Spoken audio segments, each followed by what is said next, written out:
la même chose que les coups de grisou il y a un siècle, mais maintenant le management dans une entreprise, France Télécom, il n'y a qu'à regarder. Et d'ailleurs, on a 700 suicides par an, c'est-à-dire 2 par jour en France, qui sont, eux, reconnus comme directement liés au travail. Alors, parfois, c'est contesté. Hein. Quand je suis allé dans un truc de France Télécom, un des suicides qui a eu lieu, dans le centre où j'étais, dans le 2e, rue Feydeau, bon, l'enquête, c'était pas dur. Le gars, il avait pété ce boulon, il était parti du boulot, il est allé chez lui et il s'était pendu avec un câble France Télécom. Le patron de France Télécom dit non, ça n'a rien à voir avec le travail. Ah oui, ça n'a rien à voir avec le travail. Ben non, il n'était pas au travail. Ah oui, bon, voilà. Et quand on faisait l'enquête, on établissait qu'il y avait eu 5-6 mois de préalable où il s'était fait matraquer à peu près par tout le monde. On l'avait changé 3 fois de poste. Le gars avait peur.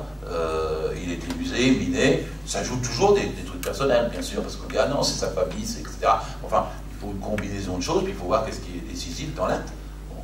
Et là, en l'occurrence, c'était trop net, quoi. Même que dans ce comité hygiène, sécurité, conditions de travail extraordinaire qu'on a fait, il y avait tous les syndicats. Et à un moment donné, ils ont demandé une suspension de séance, puis ouais, ils m'ont gardé, moi, l'inspecteur du travail, ils ont viré le patron, presque une trentaine de personnes. Et dans cette réunion, ça a été extraordinaire.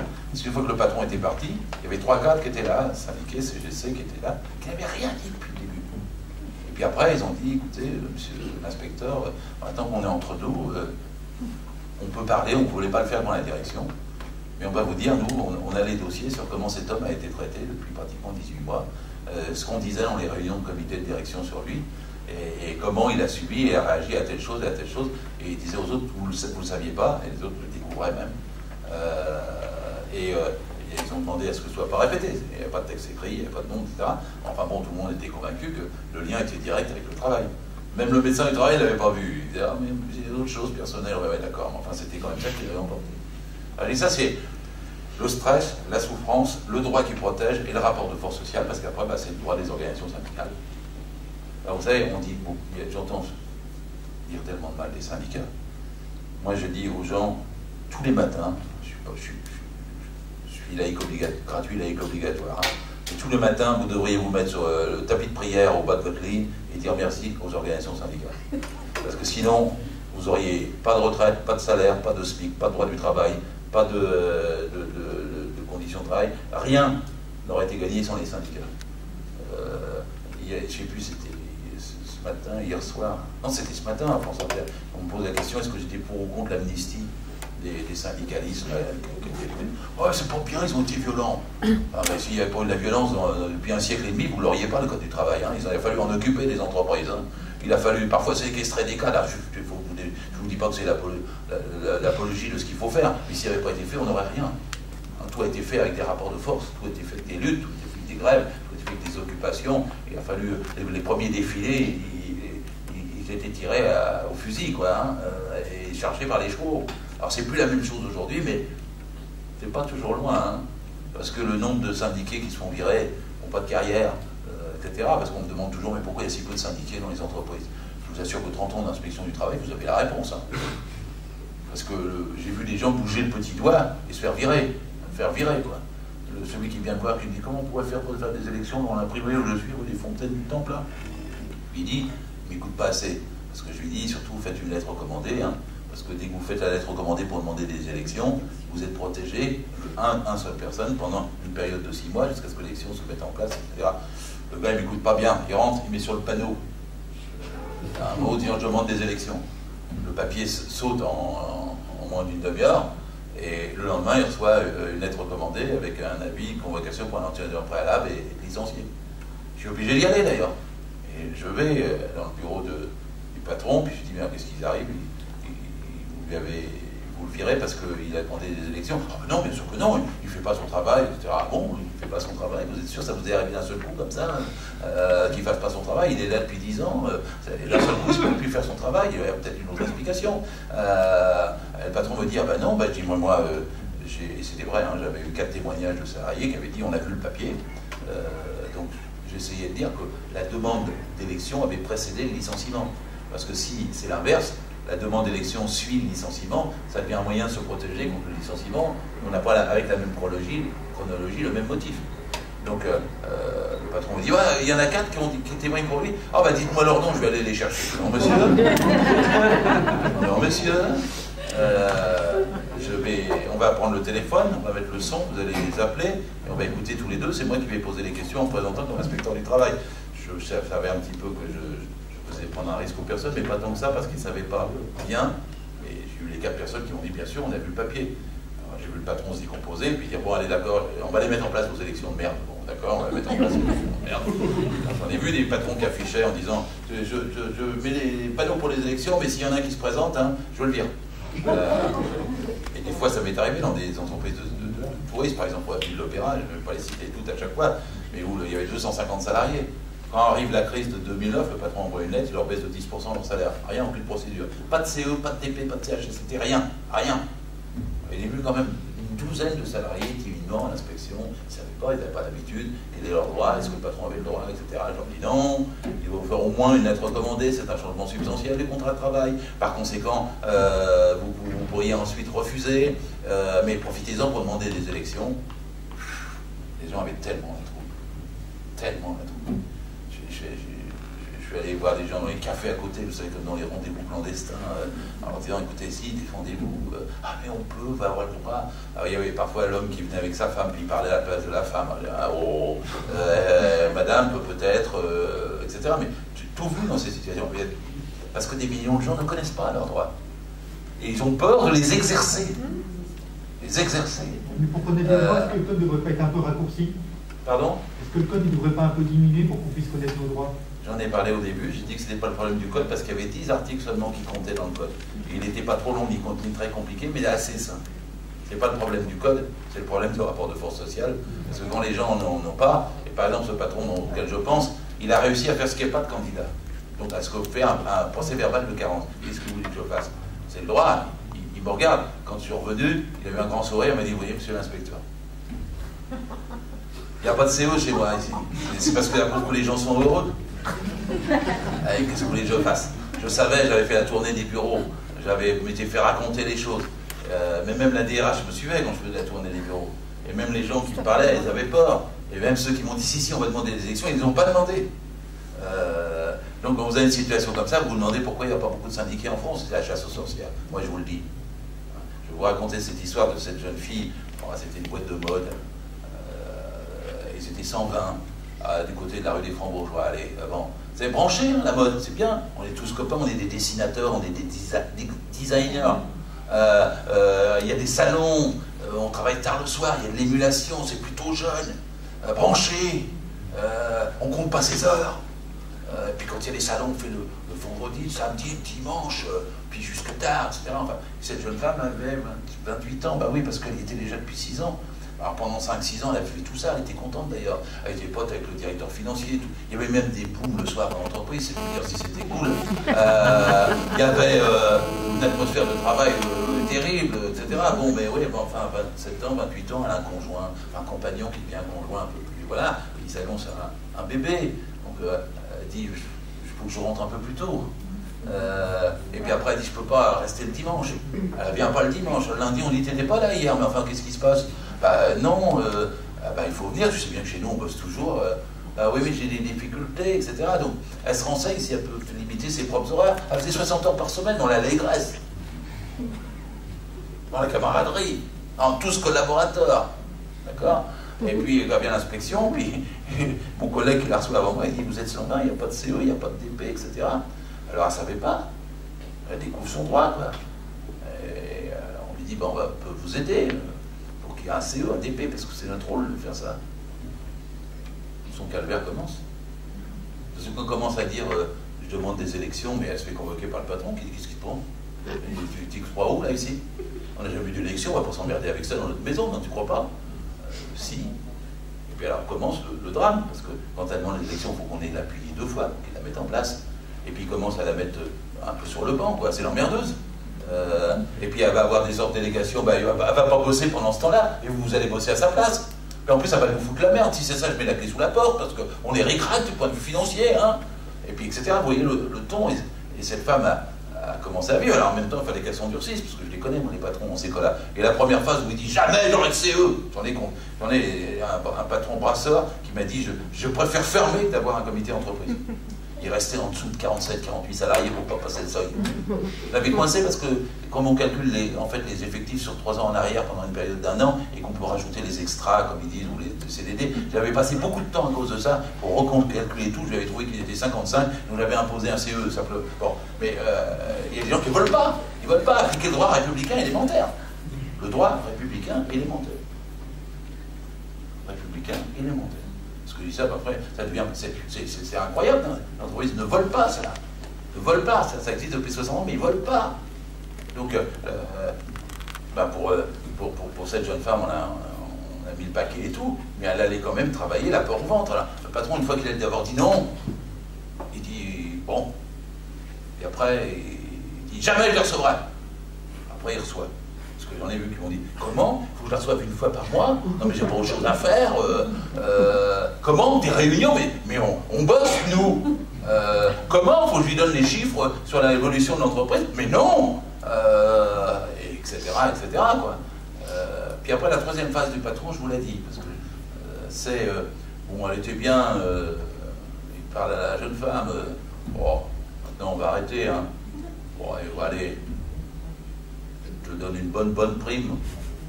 On va faire une rupture conventionnelle. Et si je te donne ça, tu es d'accord? Parce que tu vois, on ne peut plus rester ensemble, on ne supporte plus. Bon, et si passe quand même le cap, alors des rapports un peu normaux s'établissent.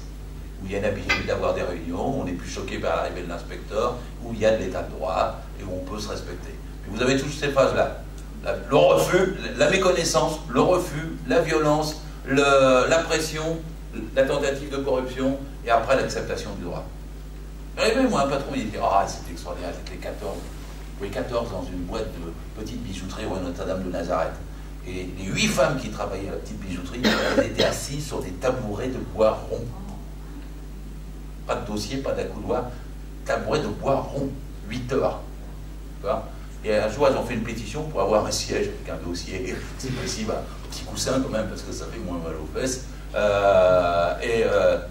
Le patron a dit mais je suis un ancien ouvrier moi-même, je vous leur ai donné le siège, mais si vous avez fait une pétition, vous ne l'aurez jamais. 4 mois pour imposer des élections de délégués, etc. Et tout. Et un jour, j'étais moi-même très pris par plein de choses, je reviens dans l'entreprise, je ne sais plus pour quel problème, et je ne fais pas attention, puis je vois toutes les filles qui me sourient, et je ne faisais pas attention, elles avaient des sièges avec des roues, un dossier, un accoudoir. C'est moi qui étais dans la lune, qui ne voyais pas qu'elles avaient gagné au bout de 4 mois. Et vous vous rendez compte comment les choses se font? Vous connaissez la loi des sièges? C'est Zola, Au bonheur des dames. Vous avez lu? La loi des sièges, c'est 1888, 87, quelque chose comme ça. C'est la marquise de la Tour du Pin qui va dans les grands magasins qui s'ouvrent, Haussmann, tout ça, le Louvre et tout ça, et elle va visiter, et elle voit les vendeuses, des femmes comme elle, la marquise de la Tour du Pin, et elle est émue parce qu'elles n'ont pas de siège. Elle demande à son mari, le marquis de la Tour du Pin, à la chambre de légiférer pour qu'il y ait un siège. Et le mari réussit.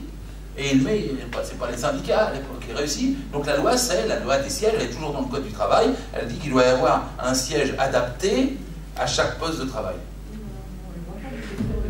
C'est ce que j'allais vous dire. Vous savez ce que font mes collègues à Paris à la fin de l'année dernière?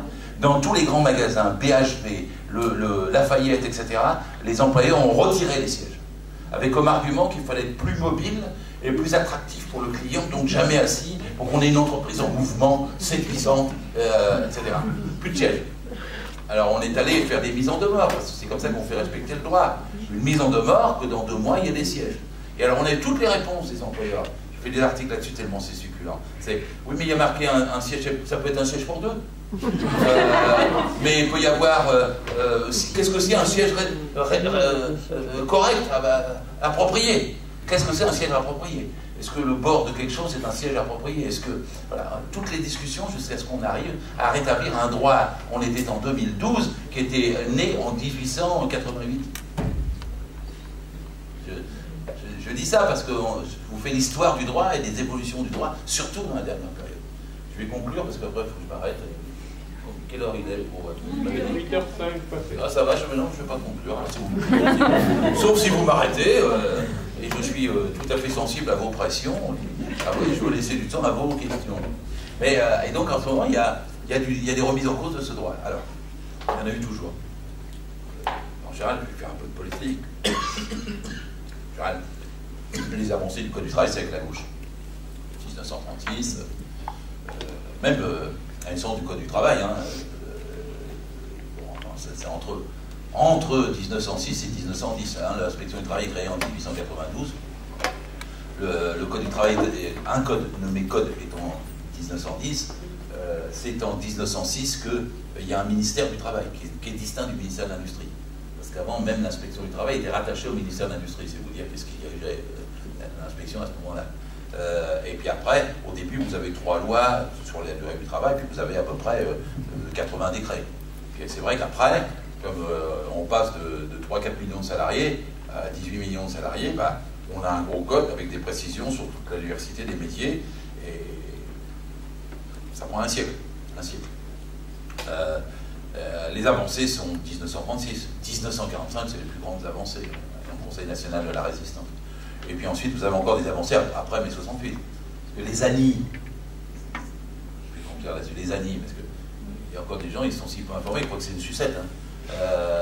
Accord national interprofessionnel. Les ANI, il y en a eu plein. Le Matignon, qui fait gagner les 40 heures et les congés payés, c'est un ANI, qui devient une loi rapidement. Mai 68, c'est un ANI, Grenelle, un accord national interprofessionnel, qui augmente le SMIC de 33%. Et le SMAG, salaire minimum agricole garanti, de 55% pour rattraper le SMIC dans le SMIC, qui se crée à ce moment-là, qui est le salaire minimum interprofessionnel de croissance. Je me rappelle toujours que dans cette année-là, 33% d'augmentation de salaire n'ont fait fermer aucune entreprise. L'économie s'est portée mieux dans les 4 années qui suivaient. Les gens qui n'avaient pas de lave-linge ont pu en acheter pour la première fois de leur vie, ou envoyer leur fille à l'université alors qu'elle ne pouvait pas auparavant. C'est-à-dire qu'il y a eu un mieux-être, et l'économie s'en est mieux portée parce que la relance a été immédiate, jusqu'à ce qu'il y ait une contre-offensive avec ce qu'on appelle le choc pétrolier à partir de 73-74, dont on pourrait parler économiquement parce qu'il y avait une partie voulue, délibérée, de grands bonds en arrière. Si vous êtes un adepte de Serge Alimi, vous comprenez ce que c'est Hayek et tous ces gens-là qui pensent comment lutter contre ce qu'est le progrès jusqu'en 68. Bon. Les ANI, il y en a eu plein, il y a même eu un ANI avec Lionel Jospin, quand celui-ci, le 10 octobre 1997, convoque le patronat et les syndicats pour leur dire qu'il faut faire les 35 heures. Un ANI. Bon. Les patrons ne signent pas d'ailleurs. On poussait à les faire signer, ils ne signent pas. Ils vont signer un peu cas par cas, entreprise par entreprise, mais bon, ils vont faire la guerre aux 35 heures pendant, ils la font encore. Et puis alors vous avez donc des progrès chaque fois que la gauche arrive au pouvoir.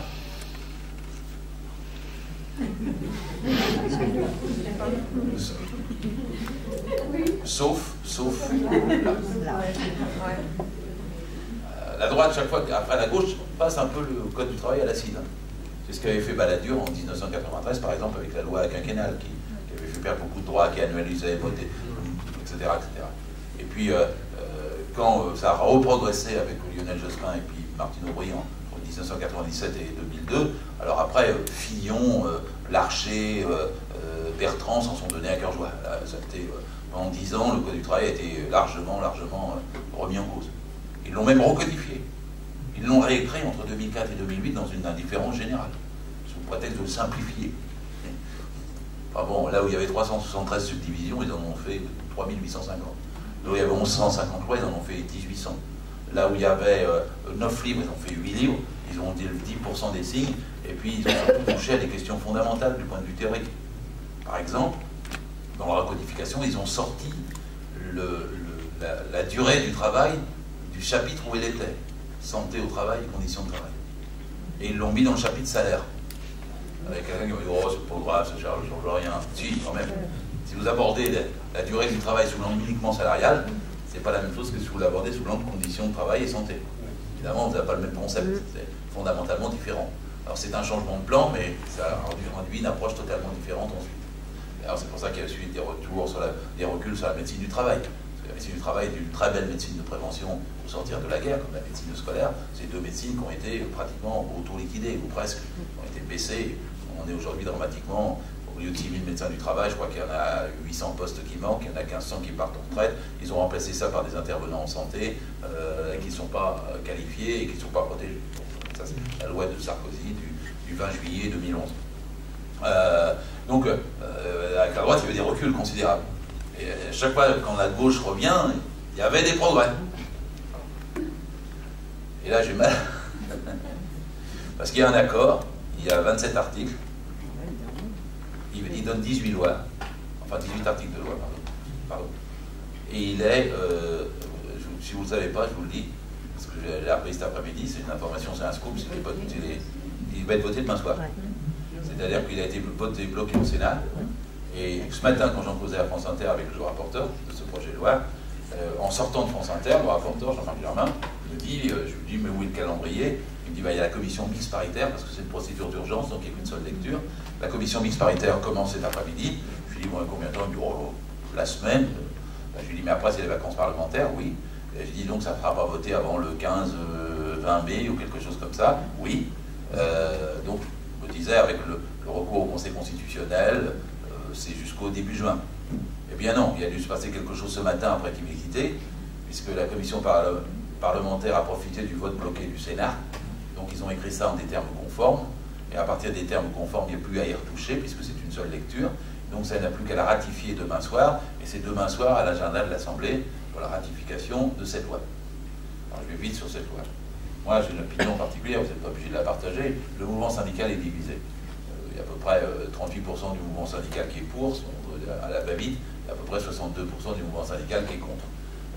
Vous avez vu que les Verts se sont abstenus, mais ils étaient partagés entre le non et l'abstention. Vous avez vu que le Front de gauche était contre. Vous avez vu dans le Parti socialiste, environ 30% de contre dans le Parti socialiste, moins au niveau des députés, parce que la pression est plus forte. Mais qu'en fait, on peut dire que la gauche, une majorité de la gauche est contre, et une minorité de la gauche est pour, mais comme c'est elle qui a choisi, qui a dirigé, ça passe quand même. Voilà, c'est ça le contexte de cette ANI devenue loi. Maintenant, vous êtes bien assis, vous laissez combien de temps pour le traiter? Il est 8h15. Hein? Il est 8h15. Ouais, alors, je vais aller, hein?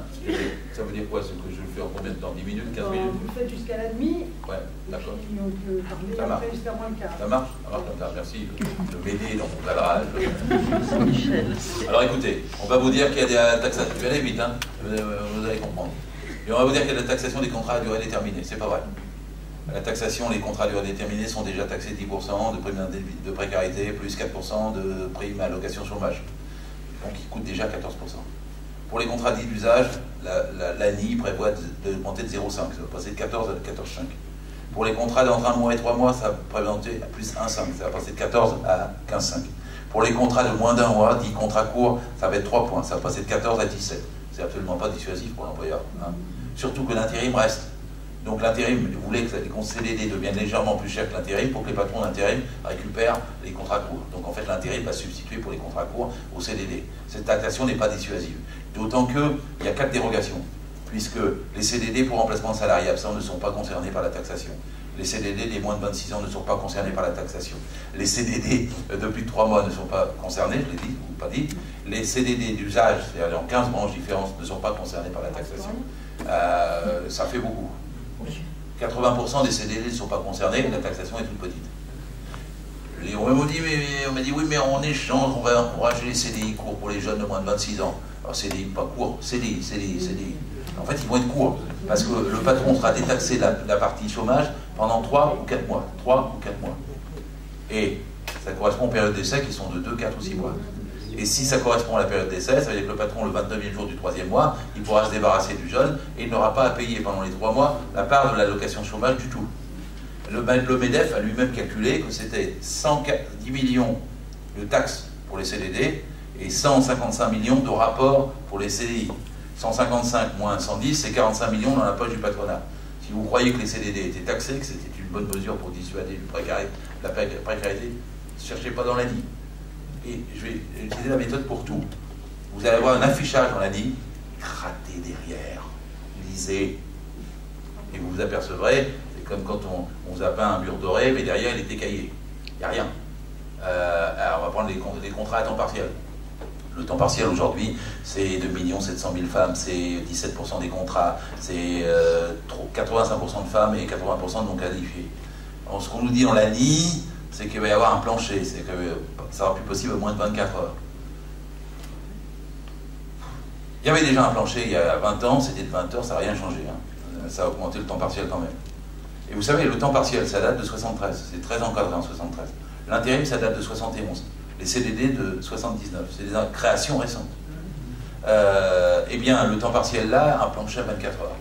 Ben, c'est comme pour les CDD. Il y a 6 dérogations. C'est-à-dire que toutes celles qui sont déjà à temps partiel ne seront pas concernées par le plancher à 24 heures. Ou ceux qui ont moins de 26 ans ne sont pas concernés par le plancher à moins de 24 heures. Celles qui voudront se faire embaucher, elles pourront demander à ne pas avoir le plancher à 24 heures. Je vous la fais à l'envers. C'est le patron qui dit bonjour madame, je vous aurais bien pris, mais je suis obligé de vous prendre à 24 heures, j'ai besoin que de 18 heures. Vous me faites une lettre pour demander 18 heures et c'est gagné. Donc voilà. Et ensuite, celles qui ont 2 employeurs pour ne pas dépasser la durée légale du travail, elles auront le droit d'être en dessous du plancher de 24 heures. Celles et ceux qui ont plusieurs petits employeurs pour multi-boulot pour pouvoir vivre, elles auront le droit d'être en dessous du plancher de 24 heures. Et enfin, dans les branches réputées avoir plus de 30% de salariés à temps partiel, c'est-à-dire la grande distribution, elles pourront, par accord de branche étendu, déroger au plancher à 24 heures. 6 dérogations, 90% des temps partiels ne sont pas concernés par le plancher. On va vous vendre le plancher, il n'y a rien, c'est une passoire, un plancher. Mais on va vous dire aussi, oui, mais il y aura des majorations des heures complémentaires, elles vont être majorées de 10% dès la première heure. Les gens vont dire, peut-être c'est bien les heures complémentaires, parce qu'ils ne savent pas. Des heures sup, non, c'est pas des heures sup, c'est des heures complémentaires, donc c'est 10%. Et jusqu'à présent, elle n'était pas, oui c'est vrai, jusqu'à présent, elle n'était pas. Mais jusqu'à présent, il y avait au-dessus d'un dixième des heures, au-dessus de votre plancher, toutes les heures au-dessus étaient majorées à 25. C'est-à-dire 24 heures plus 2h40, et au-dessus vous aviez 25. Et là, ça sera tout de suite à 10%, mais il n'y aura plus les 25. Alors vous calculez vite que sur 3 heures complémentaires, bah, vous y perdez. Allez, je peux continuer. Les salaires vont être lissés. Lissés, ça veut dire que vous n'êtes plus payé sur le mois, mais à l'année. On est contre ça, on est pour la mensualisation. C'est-à-dire on vous paye au plus près possible les horaires que vous avez faites. D'autant que dans l'année, le patron pourra vous faire 8 paquets d'heures complémentaires par an, dont on voit maintenant dans la dernière version de la loi qu'elles ne seront pas majorées du tout. C'est 8 paquets. Mais si vous les faites faire, c'est lui qui choisit. Et imaginez que vous les fassiez faire dans le premier trimestre avec un salaire lissé, c'est vous qui lui faites une avance sur salaire pour l'année. Vous comprenez?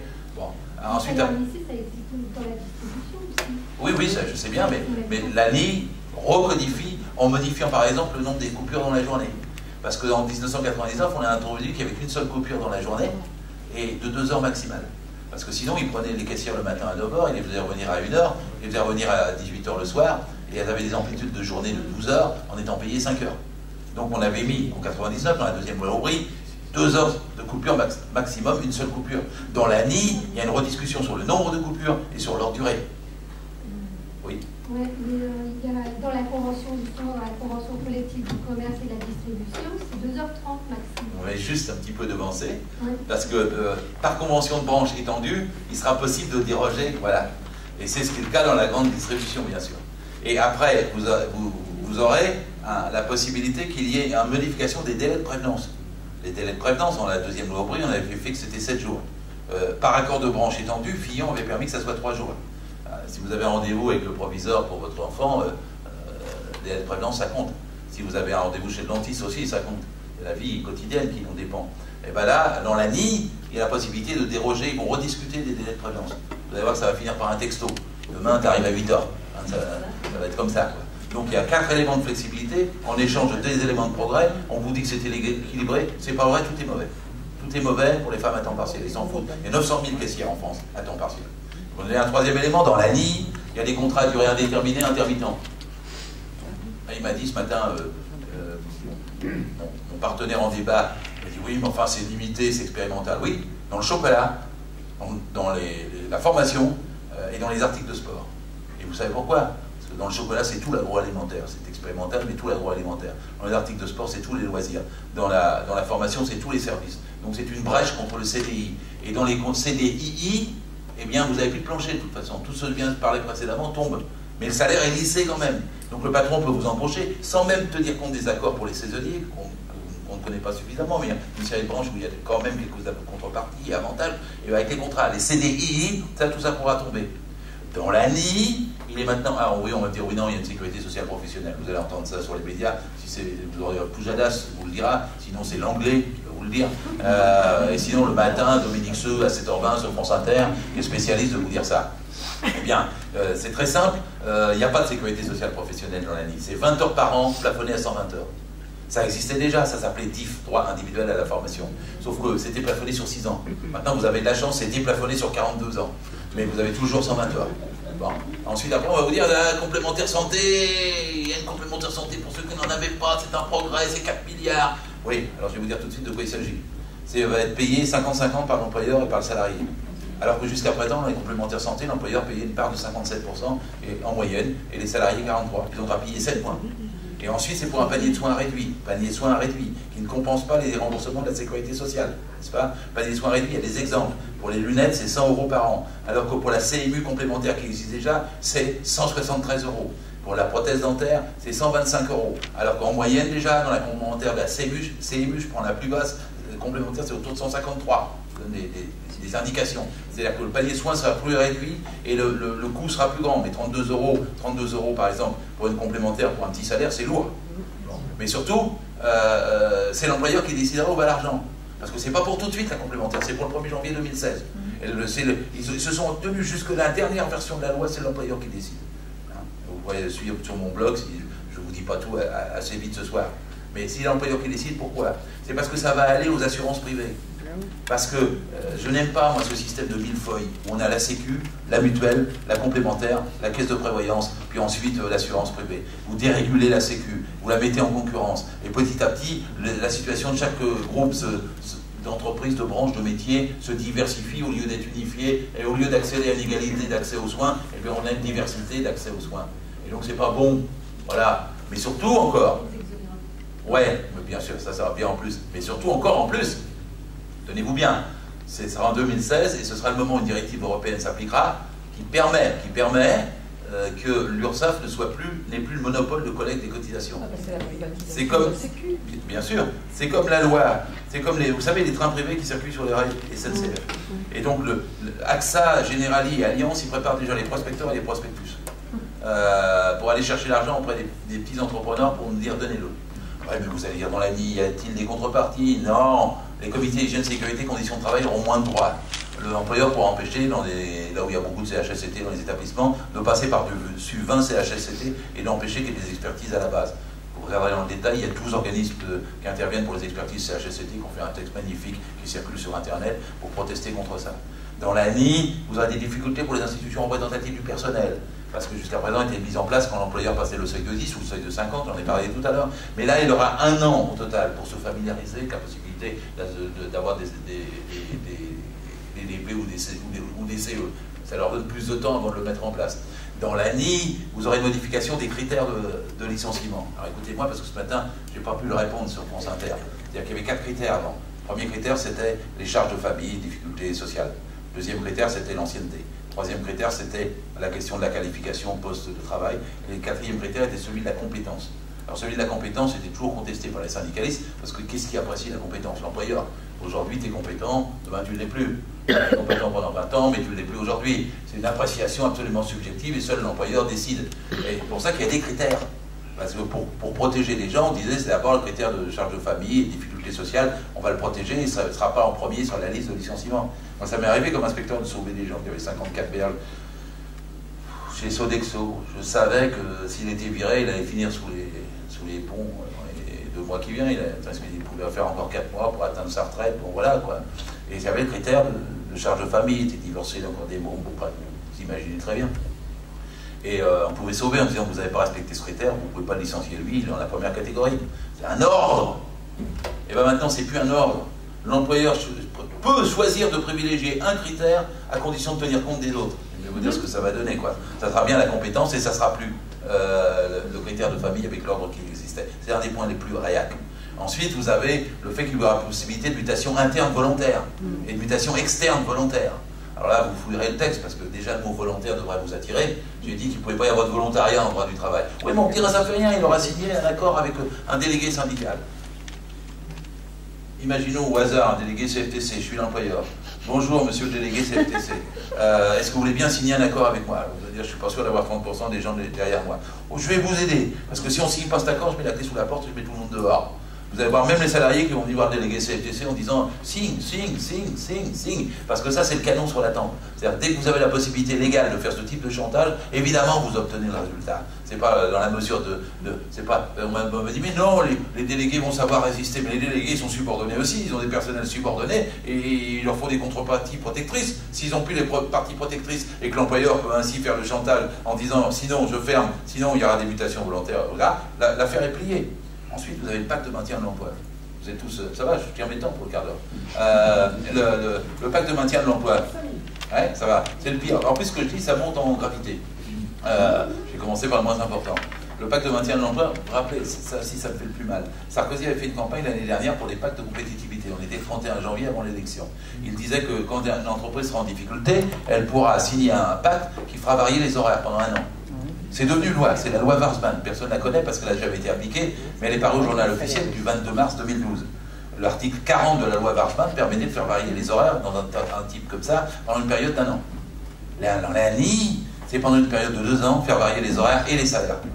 C'est-à-dire que si vous trouvez quelqu'un pour faire signer, vous pouvez baisser vos salaires, ne plus vous payer les heures supplémentaires, et on peut vous faire varier les horaires dès qu'une entreprise est en difficulté. Mais qu'est-ce que c'est une difficulté conjoncturelle? Si l'entreprise avait 15% de marge, elle tombe à 13%. C'est une difficulté conjoncturelle. Au lieu de prendre l'argent sur les actionnaires, on prend sur les salariés.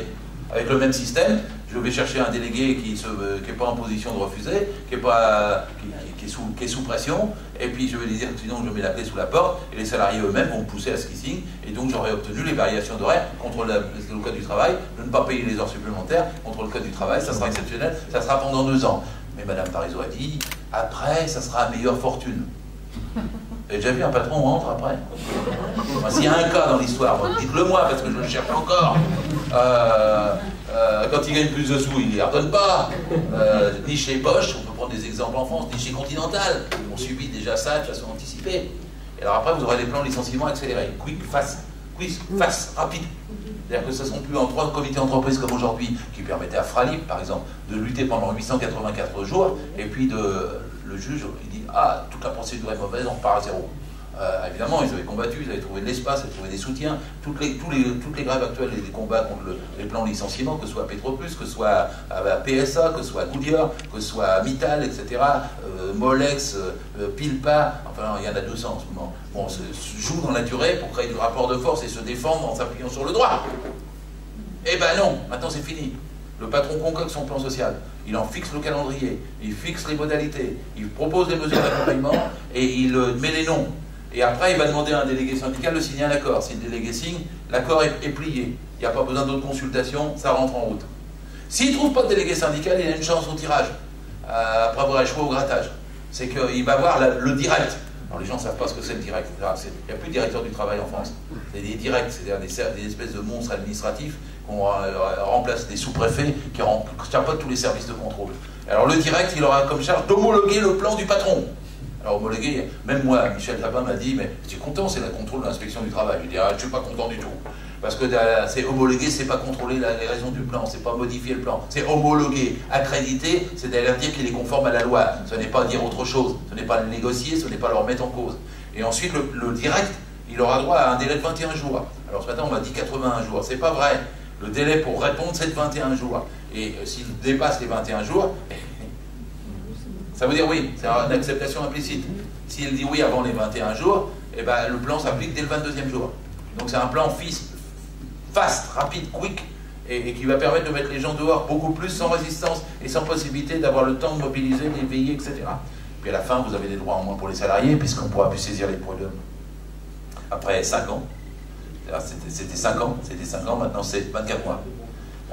Avant, on pouvait réclamer les heures supplémentaires 5 ans en arrière, maintenant c'est 36 mois. Avant, on pouvait demander une réparation pour l'ensemble de ses droits. Maintenant, il y a un barème avec un plafond à 14 mois. C'est-à-dire que vous avez accès pour vous faire justice, beaucoup plus limité, beaucoup plus coûteuse. Les 35 € sont supprimés, mais en 2014. Et on n'est pas sûr qu'il y aura des élections prud'hommes. J'ai regardé ce matin mon camarade et rapporteur de loi, Jean-Marc Germain, pendant l'émission de France Inter, parce qu'à un moment donné, les élections prud'hommes, il m'a fait comme ça, ce qui n'était pas encourageant sur la suite des élections prud'hommes. Vous n'en aurez peut-être plus. S'il n'y a plus les élections prud'hommes, vous aurez modifié aussi quelque chose en rapport entre les gens et les prud'hommes, parce qu'à la fin, le patronat veut avoir la peau des prud'hommes. Je viens de vous faire à la louche les 18 articles. Et je vous en ai oublié. Je ne vous ai pas dit que les informations allaient baisser. Je ne vous ai pas dit que le chômage partiel était remplacé par une activité partielle. Je ne vous ai même pas parlé des conseils d'administration. Ah si, on va vous dire qu'il y aura des salariés dans les conseils d'administration. Oui, dans les entreprises de plus de 10 000 qui ont 5 000 salariés en France. On a fait le calcul pour vous, il y en a 229 sur 1 200 000 entreprises. On ne sait pas comment ces salariés iront, s'ils seront choisis ou élus. C'est pas précisé. Mais il y a une chose qui est précisée, c'est qu'ils n'auront pas le droit d'avoir un autre mandat. Ni OCE, ni DP, ni CHSCT. Pas de mandat, pas de délégué syndical. Et ensuite, une autre chose est précisée, c'est qu'ils seront soumis à la confidentialité sur les thèmes qui seront décidés par l'employeur et pour la durée qui sera décidée par l'employeur. Donc vous ne tirerez rien d'avoir des salariés au conseil d'administration. J'ai rien oublié, ou presque, j'ai oublié plein de choses. C'est pas un accord pour les salariés. C'est un accord pour faire signe au patronat et aux agences de notation qu'on veut faire plaisir, soyez pas trop durs avec nous et ne licenciez pas trop à la fin de l'année. Mais le patronat, il va pas écouter ça. Lui, il veut l'accord pour pouvoir licencier. Et il est prêt à faire mumuse à la gauche, mais après, il veut la peau de la gauche, parce que c'est pas les mêmes intérêts. Et il va revenir à des trucs. Copé annonce la privatisation de 15/5 des services publics qui restent en France. Et il annonce une austérité puissance 1000. Donc c'est ça ce que veut le patronat vraiment. Il a affaire à la gauche, il fait mimine, pas de tous. Et la gauche, je crois qu'on peut les amadouer. Ça a déjà existé, ça s'appelait compromis historique dans les années 70 avec le Parti communiste italien. Mais le compromis historique n'a pas marché et la façon de faire ça ne marchera pas. Et ça devient un coup dur pour les salariés, ça a divisé le syndicalisme, ça pose des problèmes parce qu'il y a des manifestations. J'espère qu'il y en a encore une le 1er mai, si je pouvais vous influencer. Mais c'est hors de ma conférence aujourd'hui, je vous dirais d'aller à la manifestation du 1er mai. Et ensuite, après, il faut lire et comprendre tout ce qui en découle en termes de recul du droit du travail. Ça ne va pas se faire sentir en une journée. Mais des mois pour se faire sentir. Les gens ont du mal à comprendre ce que je vous ai dit si vite, parce que personne ne connaît. Je blaguais à peine quand les gens, je rentre dans des salles, quand je dis Annie, les gens ne savent pas, parce que c'est codé. Mais permettez-moi de vous dire, c'est rapidement décodé. J'ai dit tout ça pour votre culture générale, et pour vous donner envie de défendre les droits dans les entreprises, et pour vous donner envie de vous battre, parce que ces droits sont vitaux, essentiels pour tous ceux qui, comme vous, sont décisifs pour produire les richesses de ce pays, et qui n'en reçoivent pas la part qu'ils méritent. Merci de votre attention.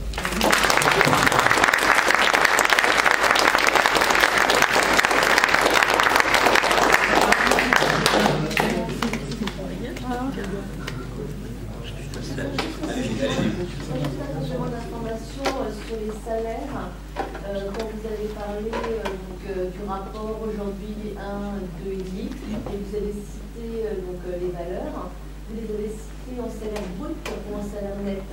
Les 3 200 €, c'est en salaire net.